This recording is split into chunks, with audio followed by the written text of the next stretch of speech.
The extraction shooter genre is still in its infancy, and already there are some signs of fatigue with the current formula.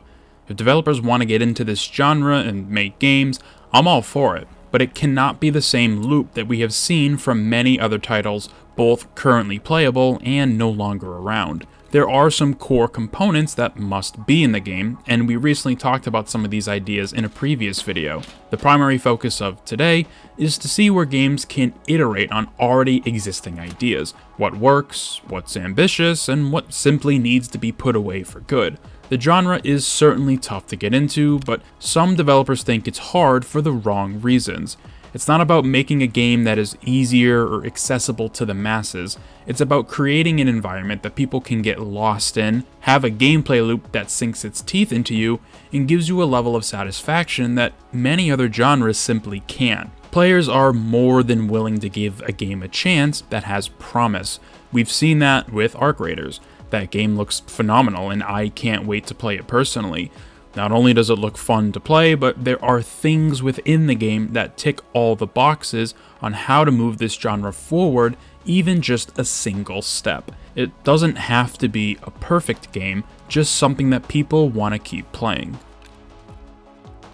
The first major question that needs to be asked is, where can this genre iterate or evolve in such a way that is both compelling but also feel good to play? At its core, an extraction game is about entering an area, world, or zone, collecting items directly either from that world or from the inhabitants that reside in it, either players or AI.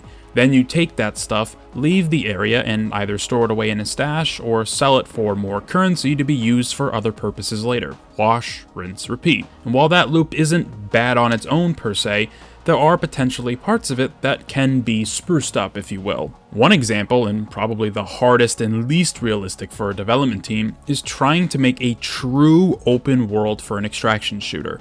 So far, it hasn't happened. Instance-based areas of play have been as far as they can push the genre. Tarkov at one point was trying to make it a reality, but the odds of that coming to fruition are almost zero. The next best thing in that case, if open world is just not on the table, is persistent worlds. Basically, areas that don't always start with a fresh world every single time you load into them. The Psycho Frontier was the first extraction game to get this right, and they did it almost perfectly. Raids were multiple hours long, with world events forcing players to certain locations, allowing the map to refill with loot and any other items that can be collected. It's the only game to attempt this so far, and again, they got it right. It's just a shame that game isn't around anymore, but if there is one lesson to be learned from it, allowing people to load into a world that has been live for over, let's say, an hour, and not knowing where anyone might be, is important for making this genre feel more dynamic. If you always know where people spawn around you, it takes some of that emergent gameplay away.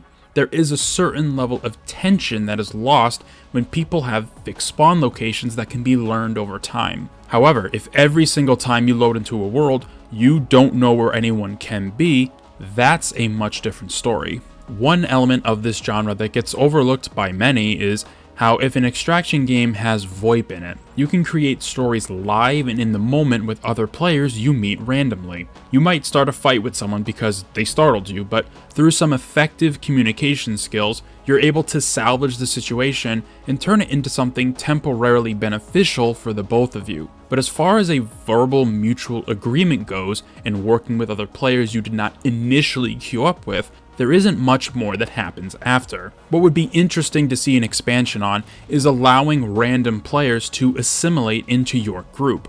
You verbally agree to work together, and then one of you initiates a prompt that asks if you want to formally group up. If both players confirm, then your information is relayed to your new friend in real time. They're added to your HUD and vice versa. Now, that wouldn't mean you're not able to betray them or accidentally shoot them with friendly fire, but having the visual confirmation that you and everybody else you want to work with together would make those moments so much more impactful. On one hand, you get to learn their name, see their health, and other important information shown via the HUD. But on the other hand, should that new teammate fall in combat, watching their HP drop to 0 and then disappear from your HUD would feel like a real gut punch. I bet it would make for a lot of funny and dramatic moments in games that players would certainly ham up. This is something that Tarkov does, kind of. You can approach a player and ask to cooperate, and if they accept, you just see their name in the bottom right of your screen. But it's only for a moment, and while that game doesn't have any real HUD elements for you or your teammates, I suppose that alone is enough for what EFT is trying to accomplish. But for every other game that still wants traditional HUD elements, the player's name and health would go a long way. Another major problem many of these games run into is how long the fun can last for a majority of players. Like many games out there, whenever you first get into them, they can feel overwhelming because so much information is being thrown at you, but the process of learning a new game can always be fun. If it really checks all the boxes for you personally, you'll enjoy the game even when things aren't going so well. But with many titles, after you spend enough time with them, the loop can become somewhat stale. In particular with the extraction genre, the crutch of wipes has plagued many of the games in it. Of course, no game is meant to be played forever, which is the opposite of what big game companies want you to do, but while yes, wipes are a time to celebrate what usually coincides with new content, having to always restart with every major update can be draining if the process of starting over isn't altered in any meaningful way. The best example of this, of course, Tarkov. How many years have we been getting that damned pocket watch as our second or third quest in the game? This is mainly what I mean. In order to level up, you do quests for the traders, but for almost a decade, we've been doing the same quests over and over in the same order. Sure, we got Ground Zero and a few new starting quests on that location, but once that initial hurdle is over, it's back to business as usual.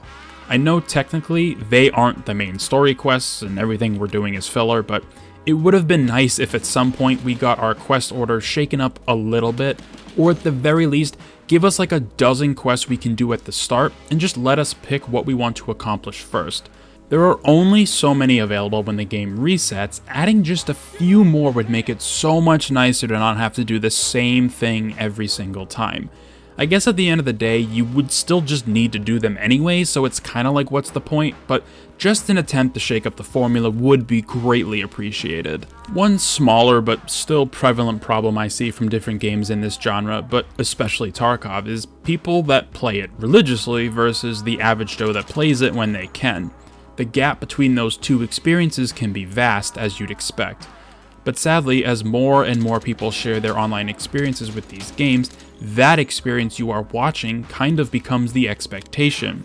The expectation that you should either win every single fight or just have tons of money available to you. Whereas for a lot of people, just being able to get a couple rounds in is the true experience of the extraction genre. These games are commitments by their difficult nature. It's very challenging to experience an extraction shooter in short bursts, even if you want to either get better or level up to experience more of what the game has to offer. If you simply don't have the time to invest for whatever reason, you won't really be able to get to the end game, which is what a lot of people want from this genre. You sadly won't be able to have the fun you see others having online because they can invest more time into the game.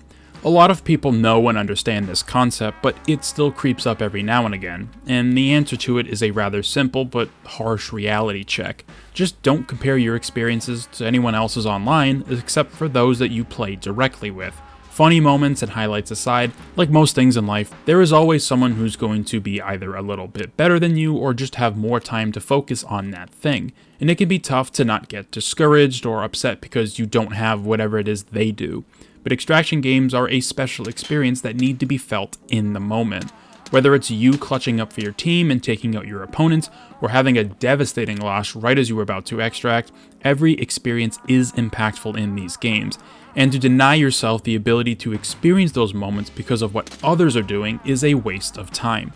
We're all a little too fixated on what everyone else is doing. Just focus on yourself. The extraction genre is still very much early on, and there are a lot of people floating ideas around trying to make something that is liked by those who enjoy these games. And while plenty of ideas are ambitious and fresh, there are still lots of others that are already kind of dried up and in need of a shakeup. This genre feels in a very similar place to where survival games are currently. Lots of fantastic games with their own ideas and solutions to different problems, but we still haven't had that one game that just simply wows everybody. We all hoped the day before was going to be that game from initial trailers years ago, but it was just a farce, which sucks. Either way, this genre still has plenty of distance it can travel, and even though for many they are already kind of sick of it. Or perhaps they are sick of half-baked games and ideas. Again, we just need that one game to really iterate and evolve the formula. Only then will people kind of get a second wind from the extraction genre. When is that game gonna happen? Man, who knows? Thank you very much for taking the time out of your day to watch this video. Let me know down in the comment section below your thoughts on what this genre does right and wrong, how you would iterate on the formula, and be sure to subscribe for more videos about much broader bird's eye view conversations about genres and ideas related to the games and genres we've come to know and love. I hope to see you in future ones.